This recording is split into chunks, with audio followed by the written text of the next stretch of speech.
कह रहे हैं कि देखिए यही वो राम भद्राचार्य जी थे जिन्होंने मुलायम सिंह यादव को लेकर किस तरह का कमेंट किया था, किस तरह की बात कही थी और उसी बात को लेकर तमाम जो सोशल मीडिया पर जो भी लोग हैं वो ये बात कहते हुए नजर आते हैं कि आखिर आप उनके पास क्यों गए। आपके जाने के बाद जिस तरीके से पूरे परिवार ने अपर्णा यादव को संभाला है, सपोर्ट किया है, अपने आप में एक कहानी बयां करता है। क्योंकि देखिए किसी भी लेवल पे आप देखेंगे आपको ऐसे वक्त पे इमोशनल सपोर्ट की बहुत जरूरत होती है और यहाँ पर शिवपाल यादव हो, आदित्य यादव हो या फिर अखिलेश यादव हो, डिंपल यादव। मरे मुलायम कांशी राम, अब जोर से बोलो जय श्री राम।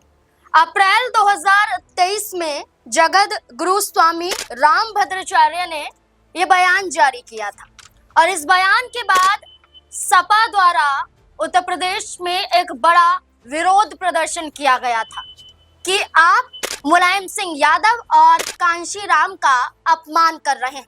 महापुरुषों का अपमान कर रहे हैं और ये बर्दाश्त नहीं किया जाएगा। और आज हम राम भद्राचार्य की चर्चा क्यों कर रहे हैं, इसके पीछे एक बड़ी तस्वीर जुड़ी हुई है। ये तस्वीर है राम भद्राचार्य के साथ भारतीय जनता पार्टी की नेत्री और उत्तर प्रदेश महिला आयोग के उपाध्यक्ष अपर्णा यादव। अपर्णा यादव नतमस्तक राम भद्राचार्य के कदमों में है, उनसे मुलाकात करती हैं, लेकिन ये जो तस्वीरें सोशल मीडिया पर दिखाई दे रही हैं,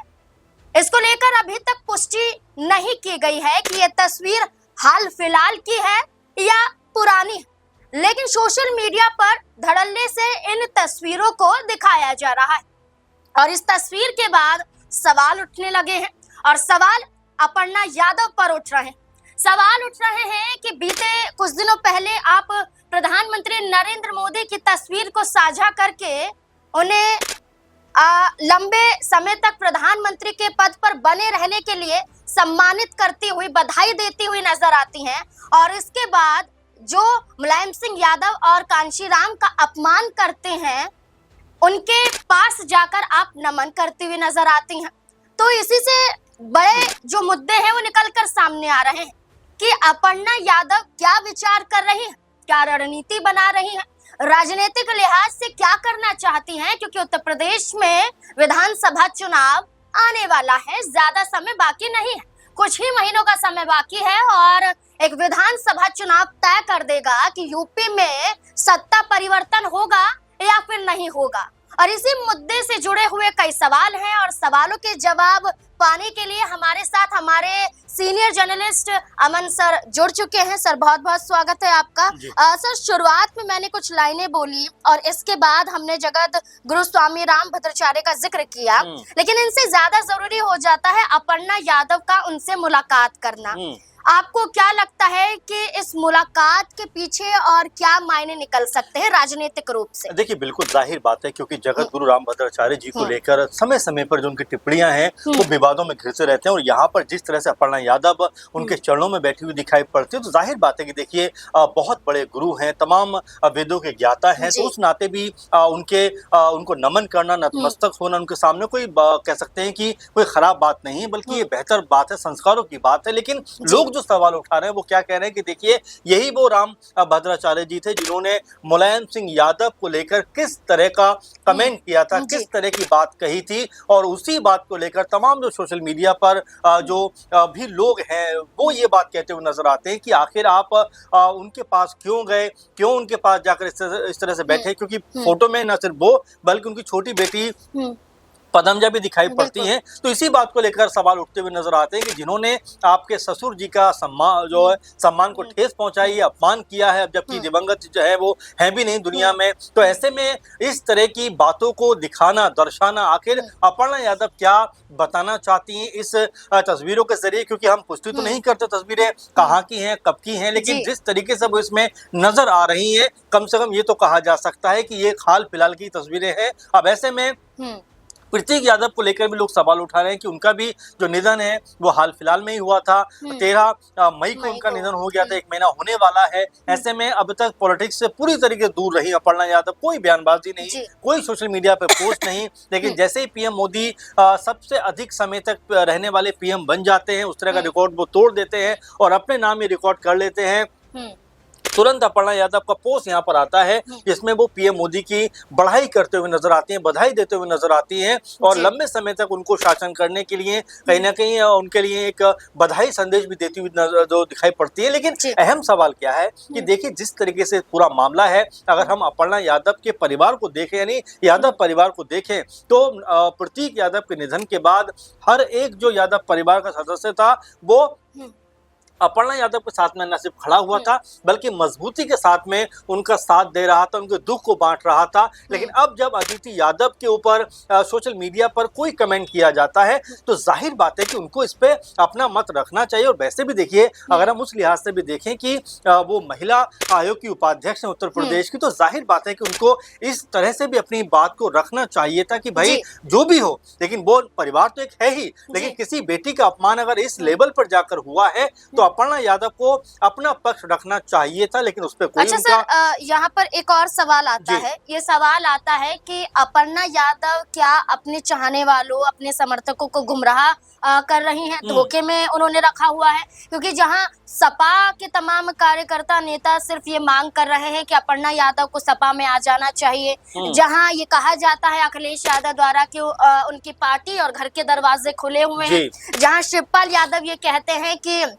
अपर्णा यादव में यादव परिवार के संस्कार अभी भी मौजूद हैं और अपर्णा यादव का जो साथ है वो बीजेपी नहीं दे रही है, वो हमारे साथ आती हैं तो सम्मान पूर्वक उन्हें सपा में लाया जाएगा। तो जब हर कोई ये कह रहा है और अपर्णा यादव प्रतीक यादव के निधन के बाद कभी अखिलेश यादव से बंद कमरे में मुलाकात करती हैं, घंटों तक ये मुलाकात होती है, इसके बाद 13वीं के दौरान भी अखिलेश यादव का सम्मान करती हुई देखी जाती है, जब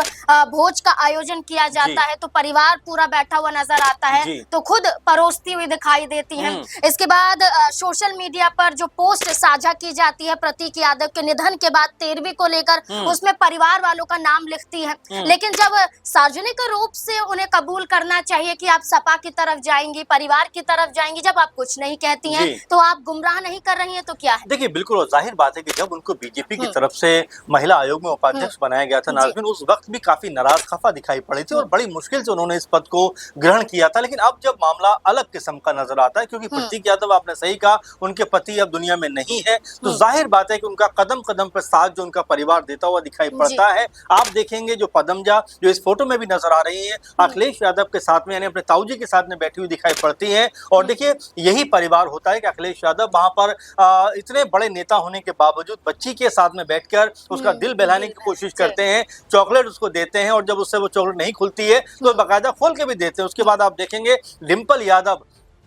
जब घर पहुंचती हैं अपर्णा यादव के 13वीं के मौके पर, तब पदमजा उनसे लिपटी हुई दिखाई पड़ती हैं और वो भी बड़े प्यार से उनके सर को सहलाती हुई दिखाई पड़ती है। तो ये परिवार होता है और इन तमाम फोटो को देखने के बाद ही जो सोशल मीडिया पर लोगों का हुजूम उमड़ा, फैंस हो, समर्थक हो, जो भी आप उनको कह सकते हैं, वो एक ही सुर में ये बात कहते हुए दिखाई पड़े कि भाई जब परिवार के अंदर आपको इतना सम्मान, इतना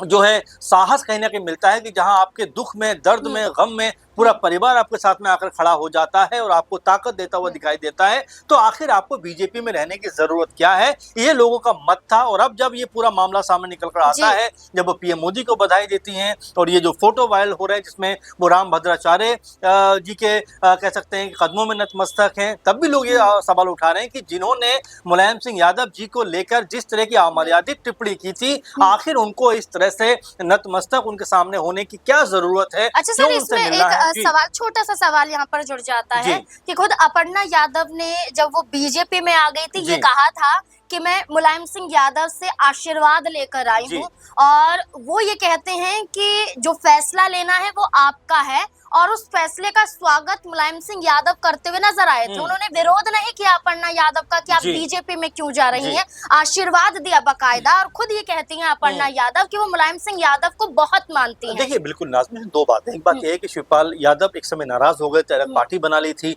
लेकिन जब मुलायम सिंह यादव जी का निधन हो जाता तो वो अपने भतीजे के साथ में आते हैं और एक साथ में में विलय कर लेते हैं। अब आप देखेंगे, देखिए परिवार परिवार ही होता है, और यहाँ पर प्रतीक यादव के जाने के बाद जिस तरीके से पूरे परिवार ने अपर्णा यादव को संभाला है, सपोर्ट किया है, अपने आप में एक कहानी बयां करता है। क्योंकि देखिए किसी भी लेवल पे आप देखेंगे, आपको ऐसे वक्त पे इमोशनल सपोर्ट की बहुत जरूरत होती है, और यहाँ पर शिवपाल यादव हो, आदित्य यादव हो, या फिर अखिलेश यादव हो, डिंपल यादव हो, धर्मेंद्र यादव हो, यानी पूरा परिवार का कुनबा अपर्णा यादव के साथ में खड़ा हुआ दिखाई पड़ा। और जिस वीडियो का आप जिक्र कर रहे थे कि 13वीं के बाद जो वीडियो उन्होंने शेयर किया, उसमें भी यादव परिवार का एक एक जन नजर आ रहा था। तो ऐसे मौके पर, ऐसे वक्त पे जब उनको सबसे अधिक जरूरत थी, परिवार उनके साथ में मजबूती के साथ में खड़ा रहा। तो ऐसे में क्या जो उनका इरादा है, क्या वो बदलता हुआ दिखाई पड़ेगा? लोगों ने ये भी कहा, लेकिन जो जिस तरह की अब फोटोज और उनकी पोस्ट सामने आ रही है, उससे तो ऐसा लगता है कि जो इरादा है वो कोई बहुत मजबूत दिखाई नहीं पड़ता फिलहाल तक। अब आगे क्या होगा नहीं कहा जा सकता, लेकिन इन तस्वीरों ने एक बार फिर इस बात को जरूर चर्चा में ला दिया है कि क्या अपने परिवार के खिलाफ जो लोग बोल रहे थे, क्या उनके साथ भी अपर्णा यादव जो है बेहतर तालमेल रखना चाहती हैं? ये सवाल अपने आप में बड़ा बन जाता है उत्तर प्रदेश के लिहाज से, क्योंकि आपने शुरुआत में कहा था कि चुनाव का वक्त है। तो ऐसे में हर एक तस्वीर, हर एक पोस्ट कहीं ना कहीं एक इशारा जरूर करती है, और वो इशारा ये क्या बताता है कि अपर्णा यादव बीजेपी में ही रहने वाली हैं, या फिर आने वाले दिनों में उनका मन, उनका हृदय अपने परिवार की तरफ आता हुआ दिखाई पड़ सकता है। हालांकि अभी इसको लेकर कोई भी पुख्ता तौर पर नहीं कहा जा सकता, लेकिन राजनीति है, और राजनीति में बहुत कुछ जो है वो समय के ऊपर भी डिपेंड करता हुआ दिखाई पड़ता है। बिल्कुल, राजनीति है और चुनाव भी है, और आगामी चुनाव को लेकर एक बड़ा फैसला लेना भी जरूरी है। अब देखना होगा कि अपर्णा यादव क्या फैसला लेंगी। जहां इंतजार सिर्फ और सिर्फ अपर्णा यादव के एक फैसले का किया जा रहा है, तो क्या वो खुलकर सामने आएंगे परिवार को लेकर, पार्टी को लेकर, और अपने राजनीतिक भविष्य को लेकर कि क्या फैसला होगा उनका, क्या करना चाहती हैं। कुछ लोगों ने तो ये तक कह दिया है कि अब अपर्णा यादव को राजनीति छोड़ देनी चाहिए और उन्हें अपने बच्चों और अपने परिवार पर ध्यान देना चाहिए, ऐसा समय आ चुका है। लेकिन एक महिला होने के नाते अपने आप को मजबूत करना भी उतना ही जरूरी हो जाता है। अब देखना होगा अपर्णा यादव राजनीतिक लिहाज से क्या फैसला लेंगी। आपको क्या लगता है क्या करना चाहिए अपर्णा यादव को? अपनी राय हमारे साथ जरूर साझा करें। धन्यवाद।